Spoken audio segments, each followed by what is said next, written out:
On considère aujourd'hui qu'un décès sur 5 dans le monde, soit 11 millions de morts par an, est dû à une mauvaise alimentation. Plus familièrement appelée malbouffe, elle représente les aliments qui apportent beaucoup de calories au corps, mais peu de valeur nutritive. Il se développe ainsi des initiatives pour lutter contre la malnutrition, et c'est notamment le cas de la filiale Nachos, dont Manger sain est le maître mot. Je suis Benoît Leroy, je suis le fondateur de Nachos Mexican Grill, enseigne de restauration rapide d'inspiration mexicaine, construite autour du bien manger, du manger sain. Le premier restaurant a ouvert en 2013, donc dans un centre commercial à Rouen. J'ai fait l'école de commerce de Rouen qui est Neoma. Une fois sorti de cette école, j'avais envie d'entreprendre. J'avais vécu 1 an en Angleterre et découvert ce système, on va dire ce concept de restauration qui m'a beaucoup inspiré parce que la nourriture d'inspiration mexicaine, la nourriture Tex-Mex sous cette forme n'existait pas en France. Le concept auquel je m'inspirais et qui existait à travers le monde était basé autour il y avait toute une recherche autour de l'approvisionnement des produits et le côté cuisiner sur place devant le client. Il y a 3 facteurs qui évoluent. Le temps qu'on a pour manger le midi, qui il y a quelques années était de 2 heures, 1 heure et demie, et qui en fait se réduit.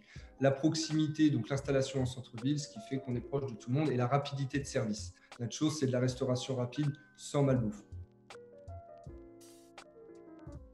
On a très vite orienté notre concept sur une nourriture saine, faite sur place avec des produits de qualité. Donc on a des viandes qui sont françaises, on n'a aucun produit surgelé. On importe nos piments du Mexique pour faire nos sauces légèrement piquantes, très piquantes. Et c'est toutes ces saveurs, tout ce mélange de saveurs, ce mélange d'épices qui fait la valeur, l'ADN de Nachos, l'ADN de la marque. On se positionne avec des produits de qualité par le volume des ventes, tout simplement.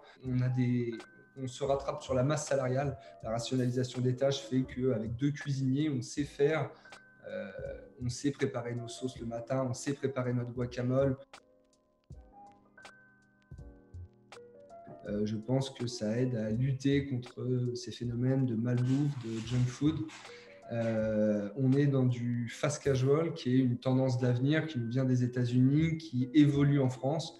Et ce qui est important de souligner, c'est que beaucoup d'enseignes prennent cette direction et viennent redorer l'image des fast-food, on va dire, qui se développent. Toutefois, on note certaines limites à Nachos, telles que la transparence sur leurs produits évoquée par Benoît Leroy. On veut être complètement transparent et c'est un petit peu le défaut de l'enseigne. On n'est pas assez sur la qualité de nos produits et sur nos process. En important ces produits, Nachos ne privilégie pas les filières courtes, un impact écologique qu'il est important de relever. Il existe aujourd'hui de plus en plus d'initiatives permettant de manger mieux facilement, notamment grâce à nos producteurs locaux.